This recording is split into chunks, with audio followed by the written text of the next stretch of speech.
Salut Eric. Salut Thierry. C'est un plaisir de te retrouver, toujours auprès de notre petit feu, pour le deuxième épisode. Deuxième épisode d'une grande série, je précise, qui est prévue pour faire 12 épisodes, un par mois, pendant un an, pour écouter, alors à la fois écouter une histoire de la vie, une histoire de notre séparation avec la vie, une histoire de bifurcation qu'on a empruntée ou qu'on n'a pas empruntée, certaines qu'on a empruntées, certaines qu'on n'a pas empruntées, à partir d'une question. Une première question, c'est comment est-ce qu'on en est arrivé là? Et le là renvoyant à notre société occidentale moderne, avec toutes les dérives que chacun peut y mettre, société de consommation à outrance, de pollution à outrance, d'esclavagisme, parce que ça choque souvent les gens, mais l'esclavagisme n'est absolument pas, l'esclavage n'est absolument pas aboli, c'est juste qu'il a pris d'autres formes. Voilà, mais, on l'a externalisé. En fait. Oui, puis c'est plus des chaînes, c'est plus des gens chez qui on tape, mais c'est la même chose. On sait que chaque occidental a un, deux, je sais plus, je crois que c'est 2,5 esclaves qui travaillent pour lui. Non, 200. 200 Ouais, 200 esclaves énergétiques en fait. Ah, c'est-à-dire des esclaves énergétiques. Ça veut dire qu'en fait on consomme tous les jours la puissance, l'énergie que déploieraient 200 esclaves humains. D'accord. Voilà, ça s'appelle des esclaves énergétiques, la consommation des énergies fossiles, notamment. Ça fait réfléchir. 2 à 300, ouais, esclaves énergétiques. Donc la question c'est comment nous en sommes arrivés là. Ben oui. Puis quand là, moi je vois là, avec le masque, avec le confinement, avec tout ça aussi, hein, c'est ce là dont on parle. Et bien sûr, on élargit. Qu'est-ce qui pourrait être une proposition de sortie? Voilà. En analysant l'histoire, parce que l'idée c'est une proposition de sortie, non pas ça sort du chapeau, c'est encore une nouvelle extravagance, mais plutôt qu'est-ce que la compréhension du réel, de la biologie, de la nature, du naturel en tant que tel, l'observation concrète du vivant, qu'est-ce qu'il nous apprend et qu'est-ce qu'il nous permet de comprendre sur peut-être les embranchements qu'on n'a pas pris. Tu es d'accord avec ce projet toujours? Toujours. Bon, c'est magnifique. Aujourd'hui, on va s'occuper de l'apparition de l'espèce Homo, hein, de l'humain. Tu m'avais dit apparition tardive et évolution chaotique de l'humain. C'est un gros programme. Oui. Petit, voilà, tu m'as dit finalement c'est un animal. Alors là déjà, moi j'ai vraiment une précision importante à faire et c'est ce qui donne aussi la richesse de notre dialogue. Hein. La tension, hein, la dernière fois on s'était réunis sur la notion de mystère, hein, par exemple. À titre personnel, alors tu me diras ce que toi tu en penses, il est impossible pour moi d'imaginer que l'homme est un singe évolué. Voilà, c'est impossible pour moi. Comme je disais que c'est impossible d'imaginer que le vivant tel qu'il est construit actuellement était issu d'une série d'évolutions liées au hasard.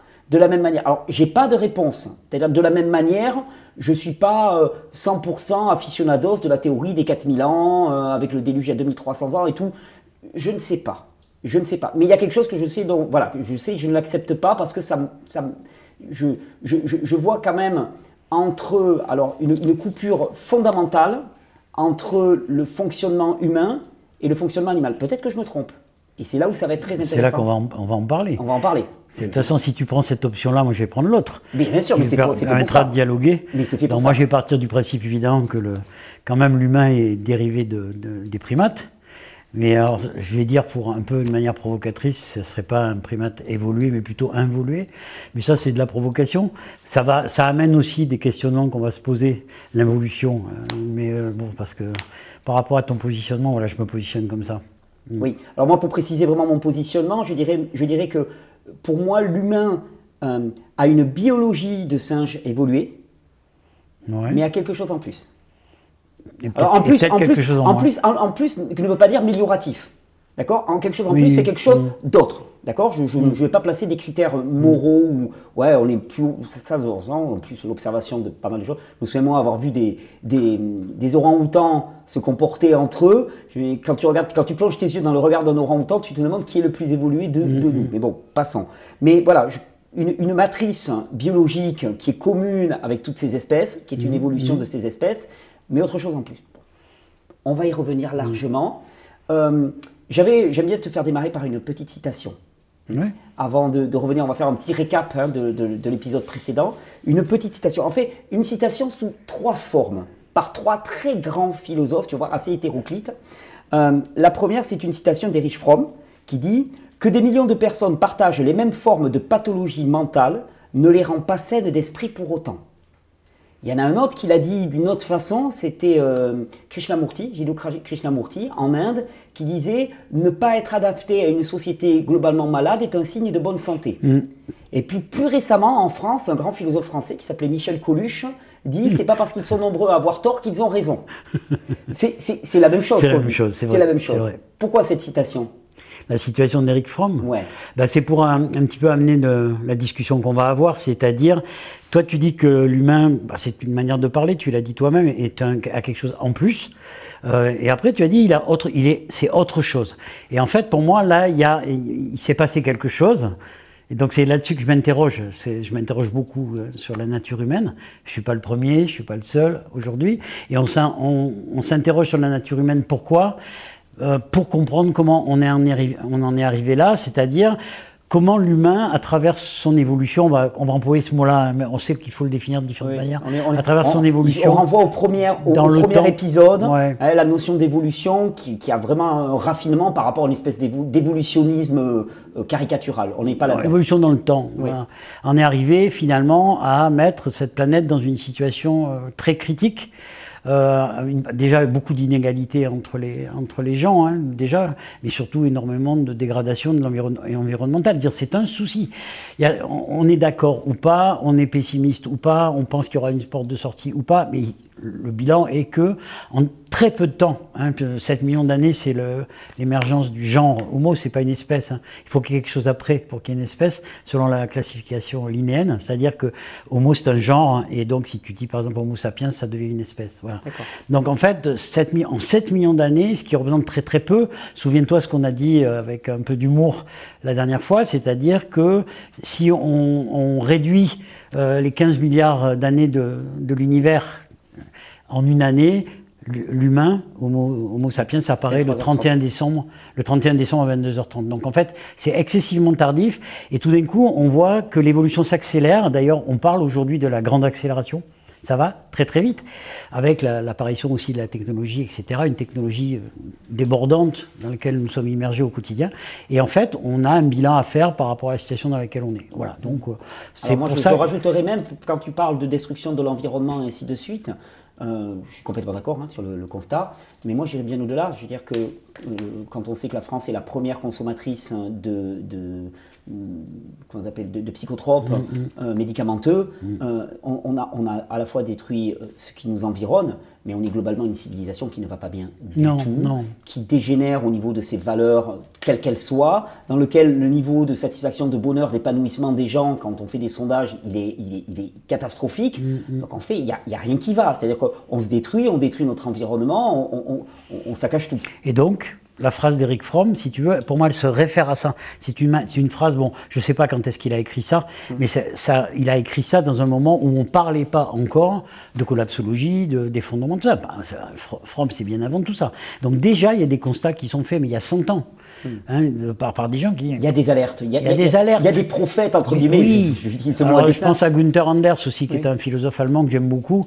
Bon, dans les années 50, déjà, alors lui, c'était la guerre froide, c'était le nucléaire qui l'inquiétait, mais il parlait déjà, si tu veux, de ce débordement de machines et de destructrices, en fait. Puisqu'on a une capacité de destruction absolument extraordinaire.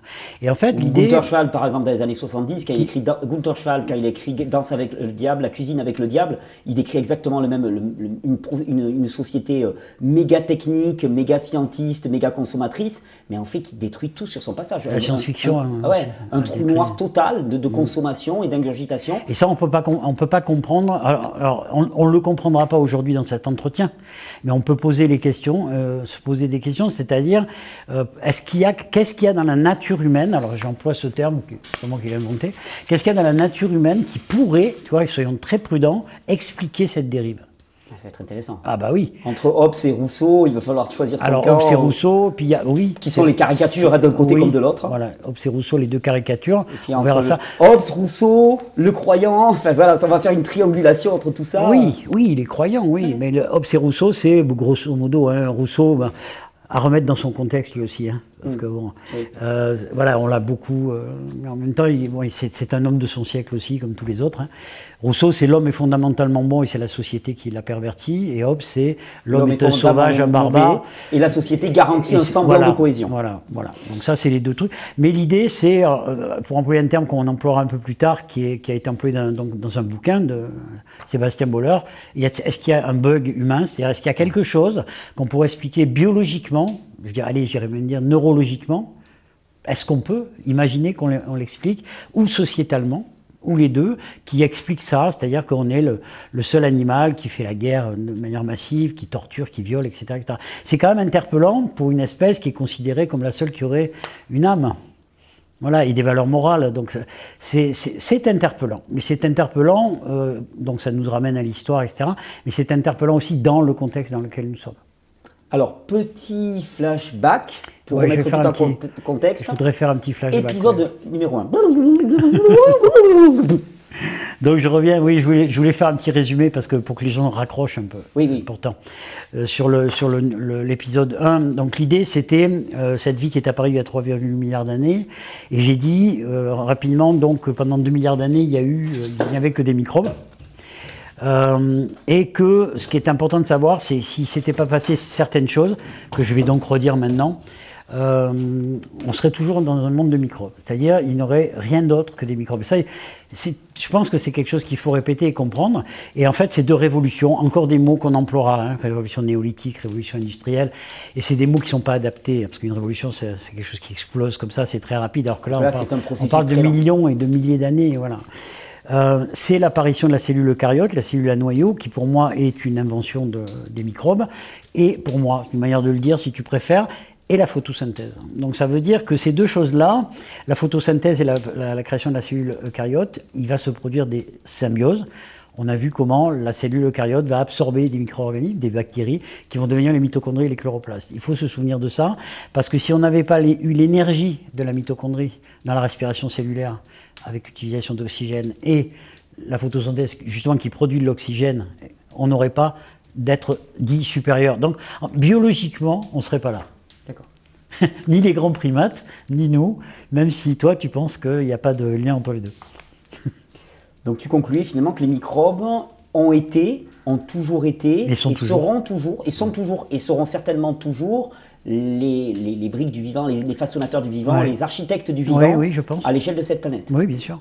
Ce qui expliquait notre réflexion finale du premier épisode, qui était finalement que cette guerre contre les microbes et les bactéries, ça fait partie du grand partage. C'est du suicide. C'est du suicide, c'est une attitude suicidaire, absolument. Moi, dont on paye maintenant le prix aujourd'hui. Oui. Hein, parce qu'il faut quand même voir, moi ça je le reprécisais sans cesse dans mes vidéos, il faut voir que la massification des antibiotiques, c'est il y a 50 ans, 60 ans.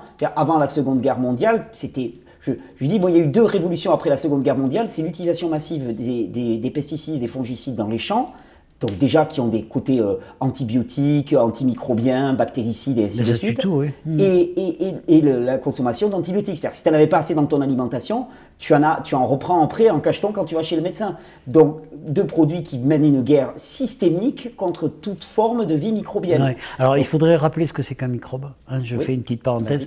Finalement, je me rends compte qu'on n'a pas encore défini le microbe. Donc c'est quelque chose tout qui est enfant petit. de 5 ans. C'est petit. C'est-à-dire qu'en fait, la définition du mot, c'est que c'est invisible à l'œil nu. Donc ça crée à la fois... Ça m'a toujours amusé, moi, cette définition, parce que c'est d'une imprécision. Tu te dis, qu'est-ce que c'est comme microbe? On ne peut pas le voir à l'œil nu. Ah non, mais c'est ça un microbe. Vous êtes sérieux, les mecs? Et à l'intérieur des microbes, c'est pour ça, c'est tout ce qu'on ne voit pas à l'œil nu. C'est-à-dire qu'on va avoir des bactéries, on va avoir des virus. Oui. Bon, les archées qui sont des vieilles bactéries. Les champignons. Les champignons, sous la forme des ifs. Les ifs, c'est-à-dire les filaments mycéliens qui sont sous terre et en symbiose avec les arbres. Il faut savoir que dans 1 cm³ de terre, d'humus, tu as 1 km d'if de mycélium. Donc c'est très petit, ce n'est pas visible à l'œil nu. Ça, c'est un microbe. Et donc c'est la base du vivant, pour moi. Et donc les champignons, sous cette forme-là, font partie des microbes. Donc rappelle-toi ce qu'on a dit aussi dans le premier épisode, c'est qu'ils représentent en termes de masse, de biomasse, de masse de vivants sur cette planète 70 milliards de tonnes, et nous, tout l'ensemble des animaux, 2 milliards de tonnes. Donc ils ont beau être tout petits, invisibles, C'est eux qui font les. Il y en a, entre toi et moi, là, il y en a des milliards, je crois, je ne sais plus, mais dans un centimètre cube d'eau, il y en a je ne sais pas combien de milliards. Et là, entre nous deux, il y a un brouillard de microbes. D'accord? Il faut le savoir, ça. Donc, c'est pour ça que j'avais les yeux piqués la dernière fois. On va faire des pchits d'antibiotiques. Donc voilà, c'est dire, on ne peut pas y échapper. Non, mais c'est pour ça, le gel sur les mains, ça m'a toujours fait rigoler. J'ai dit, déjà, tu te passes entièrement au gel. Puis toute ta cavité buccale aussi et tout, parce que puis tu avales le gel, parce qu'il y a des tubes digestifs, et après on en reparle. Oui, après tu meurs. Donc de toute façon c'est réglé. En fait, c'est une fois qu'on a compris que tous les êtres dits supérieurs, qu'ils soient végétaux ou animaux, une forêt, la population humaine, n'existerait pas sur cette planète s'il n'y avait pas les microbes. Et si les microbes disparaissaient complètement d'un coup là, tout disparaît. Oui, et ça quand même, c'est des choses, il faut quand même se remettre ça un peu dans la tête. Parce que ça fait partie, ce que tu décris là, du grand partage, c'est-à-dire le fait de cette fameuse séparation où on a pris de la distance par peur, par besoin de dominer, voilà, de connaître pour dominer aussi, parce qu'on va le voir. Moi, je prétends que l'humain, à la base, est un animal terrorisé, en fait, très vulnérable et terrorisé. D'où, après, toutes les dérives. On le décrit souvent comme un super prédateur. À la base, c'est plus un chasseur-cueilleur terrorisé qui survit comme il peut et qui est loin d'avoir les capacités, en tout cas, si on l'analyse d'un point de vue biologique, qui est très loin d'avoir les capacités biologiques de toutes les espèces qui l'entourent. Il ne court pas vite, il a froid tout le temps, il n'arrive pas à grand-chose, à part la bipédie, effectivement, qui libère les mains. Et puis un gros encéphale. Oui, c'est ça, on va décrire ça. Qu'est-ce que c'est qu'un humain, en fait? Bon. Donc, il était une fois. Il était une fois, oui. Alors, selon la personne, il était une fois il y a 4000 ans, il était une fois il y a 7 millions d'années. On va partir, nous, et c'est une posture que j'aime beaucoup, c'est-à-dire on est d'accord tous les deux, on parle de mythes, de mythes fondateurs, de toute façon, on est dans de la mythologie, on est dans une narration de l'histoire qui demanderait à être vérifiée, mais l'histoire que tu vas nous raconter commence il y a 7 millions d'années, avec alors quoi, un super prédateur, un super terrorisé. Selon mon interprétation à moi, c'est pas forcément la tienne. Exactement. Par rapport à ce que tu viens de dire, il faut répéter encore une fois qu'on ne prétend pas donner la vérité absolue, simplement faire réfléchir les gens sur la situation dans laquelle on est, avec les guerres encore dans le monde, je ne sais pas, il y a peut-être combien de guerres il y a dans le monde actuellement, il y a les deux grandes qui nous préoccupent, mais pourquoi on en est encore là, quoi? Je veux dire, pourquoi on est... Alors, on va pas raconter la vérité, on dit que, il était une fois, il y a 7 millions d'années, il y aurait eu dans le groupe des primates, donc une séparation, 7 millions d'années, ça serait la séparation avec les chimpanzés, voilà. Et nous, on va évoluer d'un côté, de notre côté, il y aura des espèces humaines, il faut bien se souvenir de ça, il y a des espèces humaines. Aujourd'hui, on considère qu'il n'y a plus que Homo sapiens, et même Homo sapiens sapiens. C'est-à-dire c'est sapiens, sapiens. Plus on en rajoute, plus c'est le constat qu'en fait on ne l'est pas sapiens. Mais bon, voilà. Et toi, tu verras, tout à l'heure on parlera avec Edgar Morin d'Homo Démens aussi, l'homme fou. Mais en fait, l'Homo sapiens sapiens, ça veut dire que l'humain est un animal qui sait, qui connaît, qui sait qu'il existe, qui sait qu'il va mourir, ce qui est à mon avis c'est fou là. Oui. Et donc il sait qu'il sait. Donc il y a une conscience. Et on refuse cette conscience, bien sûr, au monde animal, à ce niveau-là. Donc voilà, ça commence à ce moment-là, 7 millions d'années, en Afrique. Bon, ça, alors, s'il y a quelque chose sur lequel tout le monde est à peu près d'accord, c'est que le berceau de l'humanité, c'est l'Afrique. Oui. Donc c'est l'Afrique de l'Est, Afrique de l'Est, plutôt nord-est même, non, légèrement, enfin le berceau. Ouais, enfin dans le Rift par là. À l'Est, ouais. Et donc en fait cette séparation du monde des primates, toujours de manière très caricaturale. On sort des forêts et on arrive dans la savane. Alors on sort des forêts, c'est pas juste on descend des arbres et ça y est, on se met à marcher. C'est pas ça du tout. En fait, ce qui va caractériser l'humain, on peut le dire maintenant. Ouais, et tu l'as déjà dit, donc on va juste le répéter, le résumé, c'est la bipédie. Donc la bipédie, c'est 7 millions d'années, qui n'était peut-être pas une bipédie constante, mais en tout cas la bipédie, le fait de marcher sur deux membres, qui est quelque chose, les ostéopathes te diront encore aujourd'hui, qu'on s'en est pas remis. Au niveau de la structure, c'est quelque chose de mettre notre colonne vertébrale droite, donc il faut qu'il y ait la double courbure pour que ça tienne à peu près. Et voilà, on a des problèmes avec ça depuis 7 millions d'années. Donc la bipédie libère la main, c'est une main avec un pouce opposable, mais les primates aussi. Et la main, si tu regardes la main, quand tu poses ta main comme ça, elle se referme.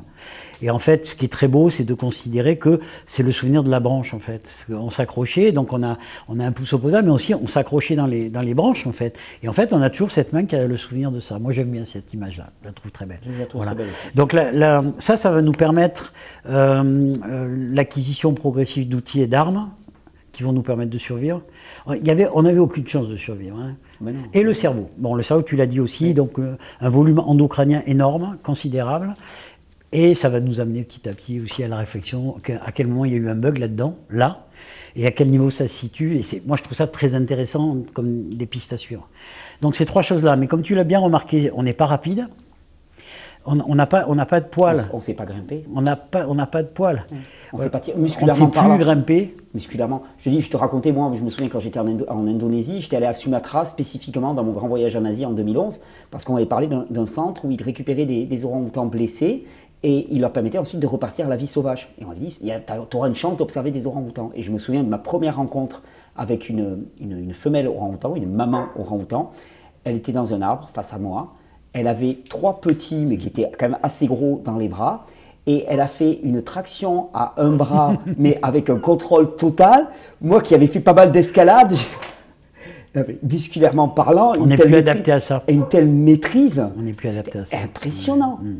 C'était de la rigolade pour elle. Elle faisait ça aussi facilement que moi je me. Donc c'est l'origine de l'humain, mais c'est clair. Enfin, bon, pour moi, c'est l'origine de l'humain. Mais donc on a quitté cette forêt primordiale. Alors en combien de temps, hein? C'est toujours pareil, c'est pas une révolution. Hein. Alors, tu verras, il y a une. Ça me fait penser, pourquoi on a quitté cette forêt, ça me fait penser à Back to the Tree, tu sais, de Pourquoi j'ai mangé mon père de Roy Lewis. Oui, j'ai lu ça, oui. Où tu as le grand-père qui dit il faut revenir aux arbres. Mais on rigole, mais ça a dû être une aventure absolument dramatique, Thierry, il ne faut pas rire de ça. Donc, tu as un être donc, qui n'a ni croc, ni griffe, ni défense, et qui n'a pas de poils. Donc, si tu veux, c'était totalement improbable que cette espèce survive. Donc, qu'est-ce qui s'est passé? Bon, mais il y a la main au pouce opposable qui va lui permettre de créer des armes et des outils, mais pour ça, il faut un cerveau. Il faut un cerveau qui permette ça. Et c'est ça qui est absolument extraordinaire, c'est révolutionnaire.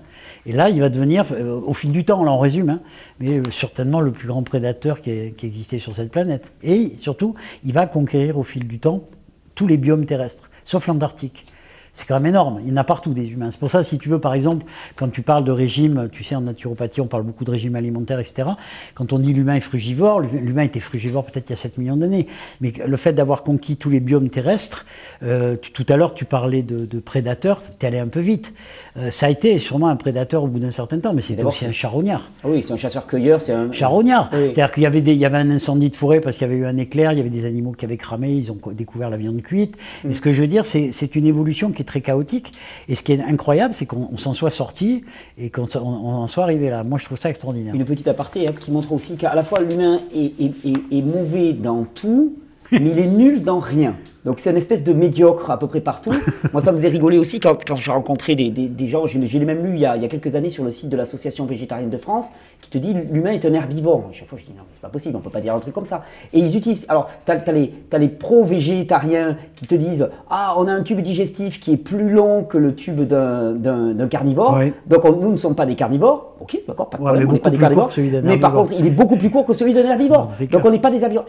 Et en fait ce que chacun ne veut pas voir, c'est qu'en fait on est ni des carnivores ni des herbivores. Moi je dis on est des adaptivores. Oui. C'est-à-dire que ce qui est la force de l'humain, c'est de pouvoir s'adapter au niveau régime alimentaire, mais même au point de vue conditions de vie, à une infinité de possibilités. C'est ce qui lui a permis de se développer dans tous les espaces de la planète. Dans tous les biomes. Ouais. Et en fait, si tu veux, ce qui est un petit peu dramatique pour moi dans cette manière de catégoriser l'alimentation humaine aujourd'hui, je suis tout à fait d'accord avec toi, ce que tu viens de dire, c'est qu'en fait, c'est quand on en fait un point de vue moral. C'est-à-dire, c'est bien ou c'est mal. C'est plus simplement des questions d'adaptation à des biomes. Les biomes, c'est la forêt, le désert, ça, c'est des biomes. Hein, voilà. Et en fait, c'est le fait qu'il n'y a pas de moralité. Il n'y a pas du bien et du mal là-dedans. Il n'y a pas du bon et du mauvais. Si tu dis, par exemple, c'est mal de manger des animaux, hein, sans être, moi, un grand carnivore, c'est mal de manger des animaux, moralement, si tu veux, tu discrédites tous les peuples premiers, tous les peuples chasseurs-cueilleurs qui ont chassé, mangé de la viande. C'est surtout ne pas voir qu'en fait, moi je pense que... Et les Inuits, moi je parle aux Inuits, va dire aux Inuits qu'on est frugivore, ils vont rigoler quand même. Mais c'est surtout ne pas voir que finalement, ce qui a guidé la prise alimentaire humaine jusqu'à récemment, c'était la question de la rareté. C'est-à-dire qu'on bouffait ce qu'on trouvait, Ben parce qu'on avait exactement. faim. D'où les charognes. Et les questions de morale par rapport à l'alimentation, c'est pour moi le signe d'une société surgavée de nourriture et globalement décadente, qui commence, parce qu'elle a pléthore de nourriture, commence à poser des valeurs morales sur telle ou telle chose. Je veux dire, il faut se le permettre. Il faut se le permettre. Tout à C'est-à-dire fait. que, je veux dire, quand tu as faim, putain, c'est ce que tu rencontres, tu vas le manger. Tu vas pas mettre de Tout à valeur fait. morale à savoir si tu vas manger tel animal ou tel animal. Tu as la dalle. Vivant t'es ou dans mort, la- hein. Ah ouais, ouais. Ils ont charogné. Ouais, tu C'est manges- important tu manges le ce que tu charognage. trouves. Tu manges ce que tu trouves. Et ça, pour moi, c'est quelque chose que je répétais souvent aux gens. Je dis, ces questions alimentaires sont des questions de civilisation qui est pléthorique. Pléthorique. Parce Et que sinon, ça urbaine. n'existait pas. Et urbaine. Et urbaine. Et de gauche, mais il ne faut pas le dire. Mais bon, excusez-moi, là, il faut couper la thérapie. Désolé, excusez-moi. C'est le mal en moi, tu sais, c'est Hobbes qui dit que je suis mauvais, ben voilà, il a raison. Mais non, mais voilà, c'est vraiment des questions qui, même il y a 100 ans, feraient marrer tout le monde.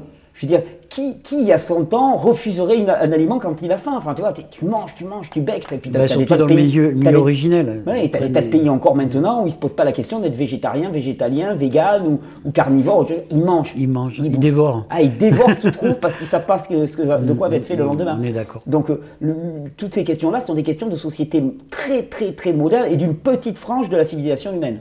Très petite. Très petite. Tu sais, je voudrais revenir là par rapport, je sais pas où on en est dans notre évolution humaine là, sur une hypothèse. Je vais vous raconter une histoire. Vas-y. De temps en temps, c'est bien de raconter Tonton une petite Eric. histoire. Tonton Eric. J'avais dit tonton Anselme, il n'a pas aimé, donc on va dire tonton Eric. Tonton Eric. Alors, en fait, Tonton.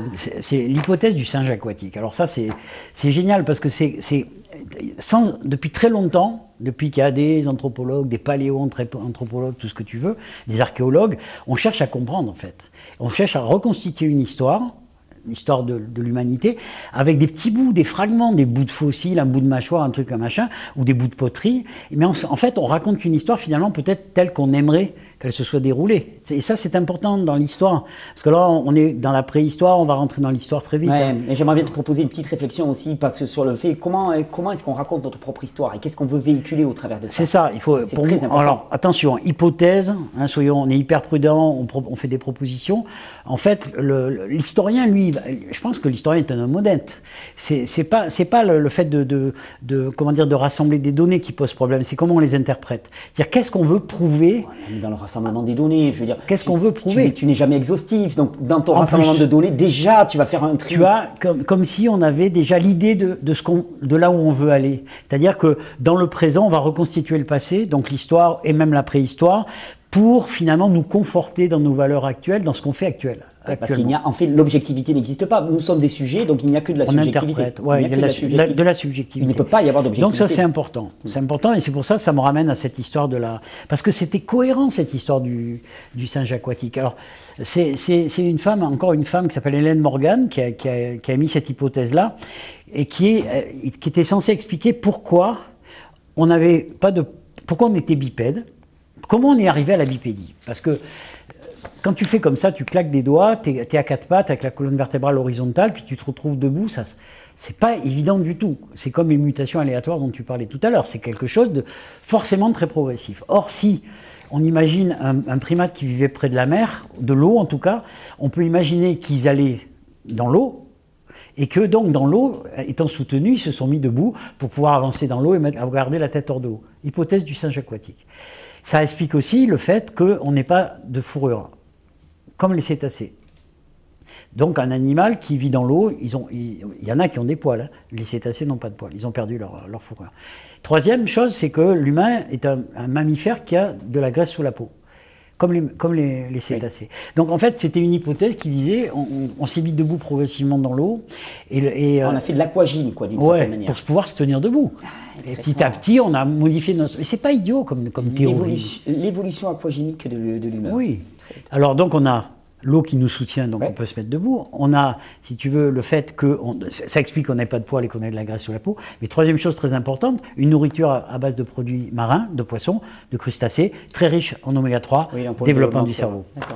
Donc c'est intéressant. Oui, mais bon, voilà, ça remplit quelques cases. Ouais. Ça remplit quelques cases. Ça fait réfléchir. Ça fait réfléchir. Ça fait une partie, L'hypothèse du singe aquatique. L'hypothèse, dit comme ça me fait pas rêver, l'hypothèse. Tu vois, de m'imaginer en tant que singe aquatique. Mais bon. Dans tous les cas, effectivement, l'histoire que l'on raconte, elle n'est pas neutre, on l'a déjà dit. et on la raconte parce qu'on a une finalité. Toujours pareil. On voudrait démontrer quelque chose. Démontrer qu'on en est. Alors en fait, ça nous fera parler parce que on n'en est pas là à cette époque de l'évolution humaine, mais ça nous fait parler, si tu veux, de cette évolution linéaire avec un progrès constant. Donc c'est ça l'évolutionnisme social qui fait que il y aurait eu des étapes qui auraient abouti à nous, et nous on est l'apothéose, on est le summum, alors qu'on verra que ce n'est pas vrai.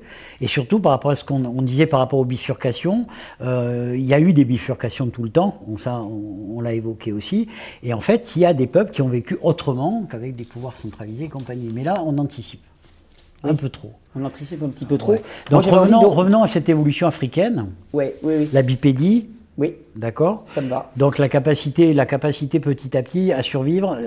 Alors il va y avoir des grands moments. Hein. Donc les grands moments, c'est la migration en dehors de l'Afrique.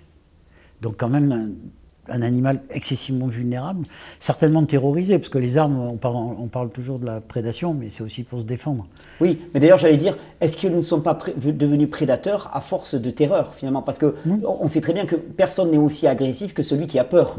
Le gars qui est certain de sa puissance, généralement il n'est pas trop agressif, il n'a pas besoin de... Oui, mais tu as raison. Est-ce que nous n'étions pas des chasseurs-cueilleurs extrêmement vulnérables qui à un moment trouvent les moyens de devenir les bourreaux de tout leur environnement?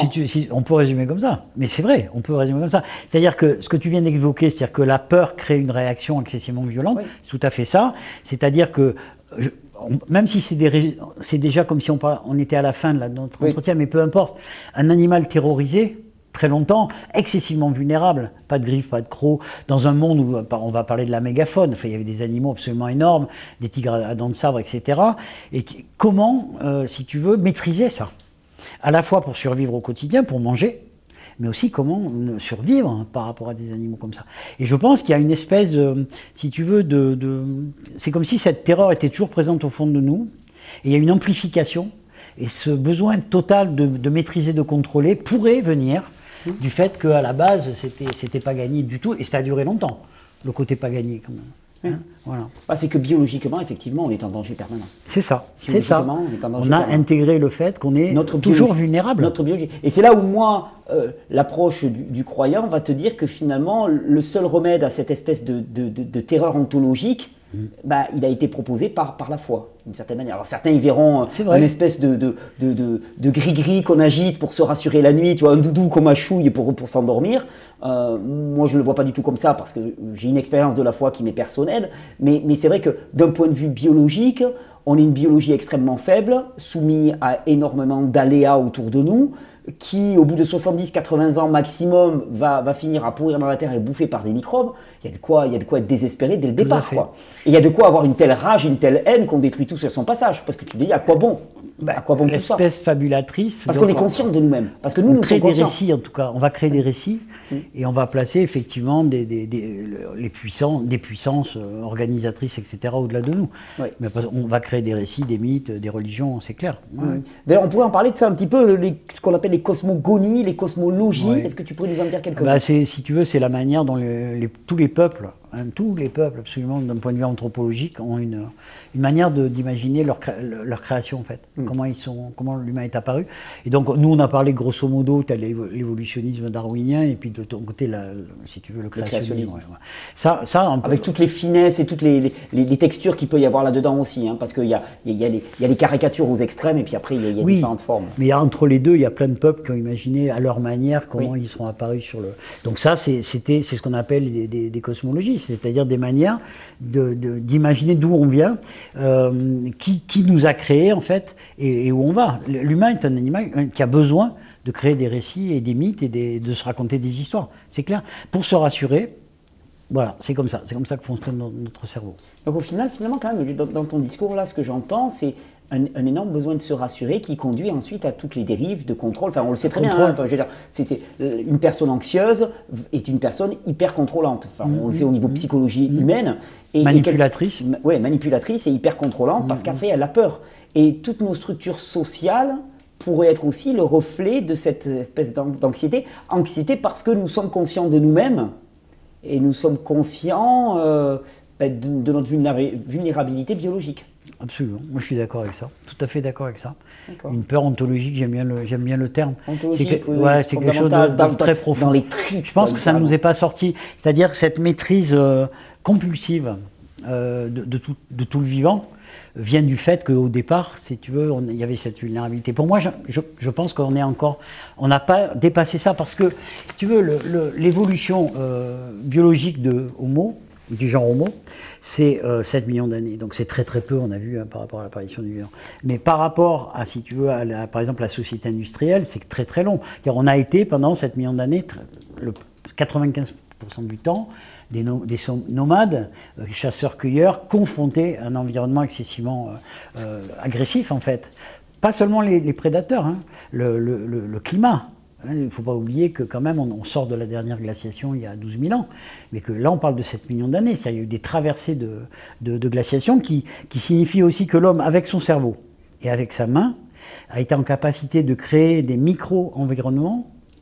Oui, il était protégé. Des micro-environnements, c'est-à-dire ce qu'on appelle des micro-environnements, c'est des habits, des vêtements. Des environnements portatifs. Et puis, oui, un micro-environnement, c'est un micro-écosystème, des fringues. Et des abris. Donc en fait, mais ça, il fallait pour ça qu'il ait la capacité, si tu veux, de tuer, bien sûr, pour avoir des peaux. Il fallait qu'il ait la capacité de coudre, donc la mention de l'aiguille à chat, etc. De toute façon, tout ça, c'est absolument extraordinaire. On n'explique pas comment, si tu veux, on est arrivé petit à petit à découvrir qu'on pouvait tailler des pointes de flèches, etc. C'est le fonctionnement du cerveau humain. Mais c'est quelque chose qu'on peut décrire maintenant. J'avais 2 remarques, et tu me permettras, là, ça va être l'histoire de tonton Thierry. Parce que par rapport à cette peur ontologique, une expérience personnelle qui m'a énormément marqué, dont je me souviens de façon extrêmement précise encore aujourd'hui. Je devais avoir une vingtaine d'années. Et on était parti avec des amis dans la montagne, au pied du Canigou, en Catalogne, autour d'un étang qui s'appelle le lac de Noède, pour ceux qui connaissent la Catalogne.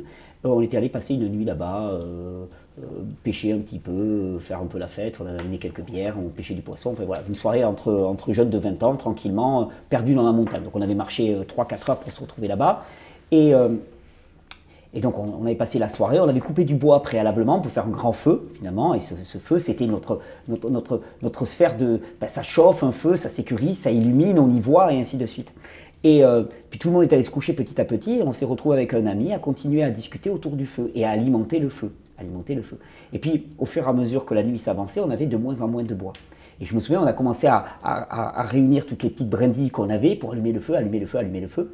Et il y a eu un moment, vers 4 heures du matin à peu près, où il ne restait plus qu'une petite braise. Et il y a eu l'instant où cette braise s'est éteinte. Et je me souviens de cette sensation qu'on a eue tous les deux, de froid, de peur, d'abandon littéralement. On s'est réfugiés dans les tentes, parce que d'un seul coup, l'environnement devenait d'une hostilité totale. Et je me dis, cette expérience, c'est pour ça que je parle d'ontologique, c'est-à-dire que moi, humain des années 2000, bien, je crois que cette peur-là, en tout cas, il y a quelque chose qui est encore présent. Je pense. Il y a encore quelque chose qui est encore présent. Et c'est pour ça qu'on illumine la planète, qu'on met des lampadaires partout et ainsi de suite, parce qu'on a peur. On a fondamentalement peur de notre environnement. Et moi, je le vois aussi parce que moi, j'ai la chance d'avoir grandi dans un environnement où la lumière n'était pas présente tout le temps, puisque moi, j'habitais en pleine campagne. Quand j'étais gamin, on parcourait les vignes avec les copains en pleine nuit. Mais quand j'ai avec moi des gens qui ont uniquement vécu en ville, mais il suffit qu'il y ait une petite zone d'ombre dans leur environnement et ils sont totalement terrorisés. Ils ne peuvent rien faire. Mais c'est clair. Et à l'inverse, moi, je dis souvent, si un jour je suis agressé, je me précipite dans une zone de noir. Parce que moi qui suis né dans des endroits où le noir était assez présent, j'ai un avantage sur l'adversaire, qui ne sera pas habitué. Nyctalope, oui. Nyctalope, ça s'appelle comme ça quand on voit la nuit. Mais c'est intéressant ce que tu dis, parce qu'on est en train de perdre certaines choses dans la civilisation occidentale. On considère aujourd'hui que 80% de l'humanité ne voit jamais les étoiles, parce que 80% de l'humanité vit dans des villes. Et en fait, on perd l'obscurité, on perd le silence. Et c'est quelque chose de... Donc nos organes des sens s'émoussent, etc., etc. Mais il y a peut-être cette peur originelle derrière tout ça. Mais tu sais que le feu, tu parlais du feu. Le feu, on peut parler... Ce sont des mots d'une première domestication par l'homme. La domestication du feu, c'est 400 000 ans. Là, on est remonté à 7 millions. 400 000 ans, c'est-à-dire que pendant... presque 7 millions d'années, l'humain a vécu sans le feu, apprivoisé, celui qu'on peut... Parce que tu as très bien décrit les choses, le feu c'est à la fois la lumière, la chaleur, la cuisson des aliments et l'éloignement des prédateurs. La cuisson des aliments, on en parlera. Ça veut dire que l'essentiel de l'histoire de l'humanité était faite sans cuisson des aliments. D'autant plus qu'avant d'acquérir, si tu veux, ce que sont nos chiens aujourd'hui, il va encore se passer beaucoup de temps. En 7 millions d'années, 400 000 ans, pardon, le feu, 35 000 ans, l'alliance avec les loups. Donc en fait, avant le feu et avant le chien, il y a toute une vie excessivement précaire avec des glaciations. Alors une glaciation, il ne faut pas se raconter des histoires, hein, il ne fait pas moins 40 en longueur d'année. Hein. C'est en moyenne 5 degrés de moins. Mais n'empêche. Oui, ça suffit à changer. Si tu n'as pas, appris à pouvoir tuer des bêtes et récupérer leur peau et les coudre. Donc voilà, c'est intéressant tout ça parce qu'on voit des étapes comme ça. Alors moi j'aimerais bien raccrocher où on l'a dit tout à l'heure puisqu'on parlait d'évolution du progrès technique, hein, de l'évolution technique, hein, de cette maîtrise du silex et tout. Moi je suis resté pantois le jour où j'ai réalisé, où on m'a fait réaliser qu'en fait il y a une étude qui est sortie là récemment qui montrait que il y a eu plus d'innovation technique ces 20 dernières années qu'il n'y en a eu dans toute l'histoire de l'humanité. Je parle d'innovation technique, hein, uniquement. Donc on voit un phénomène exponentiel, vertigineux, qui va à une vitesse qui frise la folie. En physique, avec la notion d'entropie, ça décrit un système qui est proche de sa fin. Oui. Alors ça, c'est intéressant ce que tu dis, il ne faut pas perdre le fil. En thermodynamique, ça décrit un système qui est proche de sa fin. Il ne faut pas perdre le fil parce que tu as ce terme qu'on va employer tout à l'heure qui est l'hypertélie, mais qui est un terme de biologie, mais ce que tu dis, ce n'est pas de l'hypertélie, et encore, peut-être que oui, quand même. Ça, c'est ce qu'on appelle la grande accélération. Aujourd'hui, on appelle ça la grande accélération. Oui, ce que tu mentionnais tout à l'heure, c'est pour ça que je voulais rebondir là-dessus. Günther Anders, que j'ai cité aussi tout à l'heure, dans les années 50, parler, si tu veux, de cette grande accélération, quelque chose. Et il parlait de la honte prométhéenne. Alors, ça, c'est terme philosophe. La honte prométhéenne, ça veut dire qu'on a été très vite dépassé par nos machines. En termes de puissance, je veux dire, puissance de destruction. Hein, la bombe atomique, etc. Maintenant, on a les drones tueurs, etc. Mais même en capacité de réflexion avec les ordinateurs. Donc lui, il appelait ça la honte prométhéenne, c'est-à-dire qu'on avait créé tout ça, mais en même temps, ça nous dépasse. Et c'est ce que tu viens de décrire. Alors, capacité de traitement de l'information. Moi, j'appelle pas ça de la réflexion. Traitement de l'information. C'est pour ça que j'aime pas qu'on soit passé du terme computation, au terme ordinateur qui donne des ordres. Parce que moi, je ne veux pas d'ordinateur. D'ailleurs, comme je ne crois pas à l'intelligence artificielle, je crois au supercomputer, c'est-à-dire qui rassemble une quantité de données qui est intraitable par nous. Voilà. Alors pour donner juste, parce que toi on donne des bases là un petit peu dans tous les sens historiques, on va poser comme ça approximativement 7 millions d'années, ça fait 100 000 générations. La révolution, ce qu'on appelait la révolution néolithique avec des guillemets, c'est 300 générations. Et alors, ce que tu décris là, c'est 3, 4, 5 générations. Donc ça veut dire qu'il y a une accélération qui, malgré ce cerveau surpuissant qu'on a, fait qu'on est un petit peu débordé actuellement par nos propres créations. Alors, dans le cadre des notes qu'on avait prises, que tu as prévues pour cet épisode, il y a un élément que tu mentionnes et qui m'intéresse aussi énormément, en plus parce qu'il est d'actualité pour moi. J'ai sorti une vidéo aujourd'hui exactement où on enregistre, donc il y a les gens qui pourront savoir quel jour on a enregistré. C'est la persistance des formes larvaires chez certains animaux, hein, et les capacités embryonnaires qui persistent. Hein. Par exemple, il y a une salamandre aquatique, l'axolote par exemple, qui garde toutes ses capacités embryonnaires, alors que l'humain et la plupart des mammifères les perdent. Là tu décris la néoténie, donc on va en parler parce que l'humain est un animal néoténique, c'est reconnu. Quand je dis c'est reconnu, ça ne veut pas dire c'est la vérité, ça veut dire que c'est pas moi qui l'ai inventé. Un animal néoténique, on va définir, tu parles de l'axolote, ça a été la découverte de la néoténie, au-delà du fait que tu es dans un état qui n'est pas l'état adulte, il ne faut pas dire adulte, il faut dire un imago en fait. Donc ce n'est pas l'état définitif. Donc c'est un état, on va mettre larvaire, ok, pas embryonnaire, plutôt larvaire. Hein. Mais ce qui est important dans la néoténie, c'est que dans cet état larvaire, la créature va procréer, va se reproduire. Et ça, c'est ça la néoténie. Si tu es larvaire. Mais si tu arrives à te reproduire à l'état larvaire, ça s'appelle la néoténie. Donc selon Eric Ancelet, Dieu est une bactérie et nous sommes des larves. Oui. On va faire les coupures dans la vidéo, on va t'allumer. J'ai des copains qui ne vont pas te rater. Oui, non, mais il faut un peu rigoler. Oui, on est des larves parce qu'en fait, l'idée, c'est que le développement de ce gros cerveau fait que on va naître prématurément. Parce qu'autrement, on serait. Enfin, je pense qu'on va résumer, parce que j'y étais pas, hein, mais toutes les femelles qui ont essayé de mettre bas, qui auraient essayé de mettre bas à terme un humain, un humain complètement fait, si tu veux, elles sont mortes, parce qu'il n'est pas sorti à cause du volume de la tête. Donc, il y a une naissance prématurée. Tous les humains sont des prématurés, tous. Voilà. Et donc, il y a une très longue enfance, petite enfance, et on dit que c'est ça qui fait qu'il y a cette socialité chez les humains, c'est que cette obligation de vivre ensemble pour protéger les jeunes, etc., qu'on retrouve dans d'autres espèces, entre parenthèses quand même, hein, on n'est pas les seuls à vivre ça. La néoténie, ça décrit mais tu sais, on peut avec un grand sourire, se dire qu'on a posé notre but comme étant par où on va sortir. Comment en sommes-nous arrivés là et comment on va sortir? Eh ben, peut-être que si on imagine qu'on n'est pas le stade final de l'humanité, mais une forme encore embryonnaire, larvaire, inaboutie, mais qui se reproduit, hein, à l'état larvaire, donc pur néoténique, peut-être qu'on a encore des étapes à franchir, qui sont peut-être des étapes spirituelles. Hein. C'est ce que disait Sri Aurobindo, qui disait que l'humain adulte n'est pas encore né. Voilà. La noosphère, etc. C'était une vision très spirituelle de la chose. Hein, mais Théard de Chardin aussi, la noosphère. Exactement. Donc en fait, alors c'est quoi biologiquement en nous, c'est quoi la néoténie? Si tu veux, c'est que on a conservé, par exemple, alors on peut le dire comme ça, on peut, hein, c'est pas que de l'humour, mais en fait, on a le look d'un bébé singe en fait. C'est-à-dire que notre visage, il n'y a pas cette partie animale qui va se mufle, si tu veux. Ça dépend qui. Ça dépend qui. Ouais, c'est vrai, tu as raison. Mais on n'a pas ça, et donc en fait, on a un visage de très jeune singe en fait. D'accord. Voilà. C'est ça qui nous rend si mignons. Oh oui. Non, mais tu verras quand on parlera de la domestication du chien, on va bien rigoler aussi. Enfin, du loup, on va bien rigoler. Bon. Le fait d'avoir 5 doigts aux pieds et aux mains, c'est de la néoténie. C'est-à-dire qu'on a, si tu veux, la pentadactylie, 5 doigts, 5 orteils. C'est comme ça que tous les mammifères sont à la base. Donc nous, on conserve des caractères comme ça néoténiques.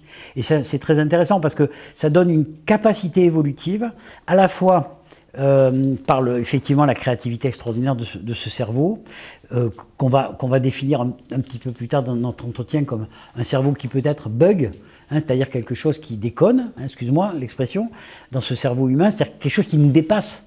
Et ça va nous amener notamment à l'hypertélie. Mais ça, si tu veux maintenant, hein, mais voilà.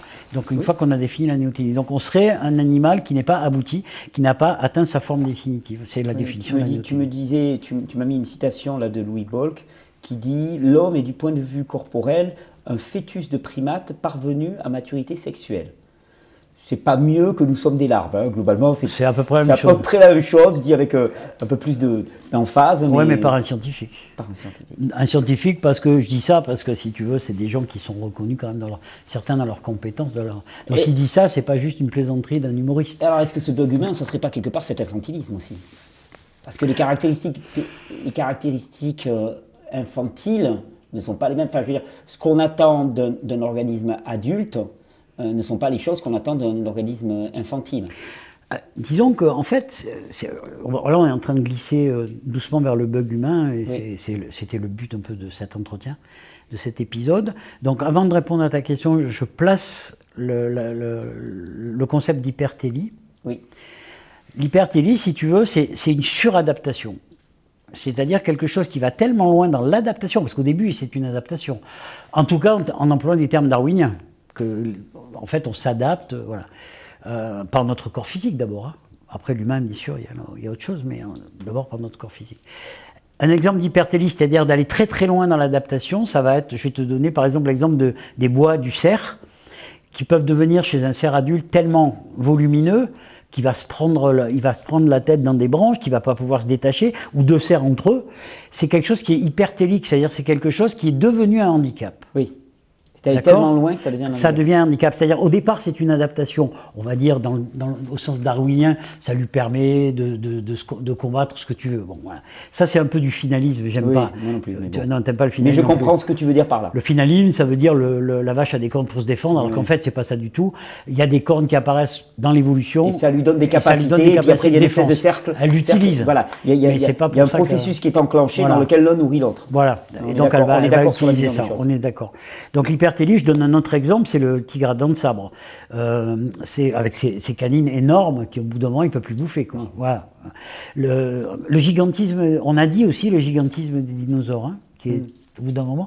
Donc c'est un gigantisme, quelque part. C'est quelque chose qui est trop gros, trop fort, trop grand. Hypertrophie non fonctionnelle. Je me demande si le cerveau humain n'est pas un exemple d'hypertélie.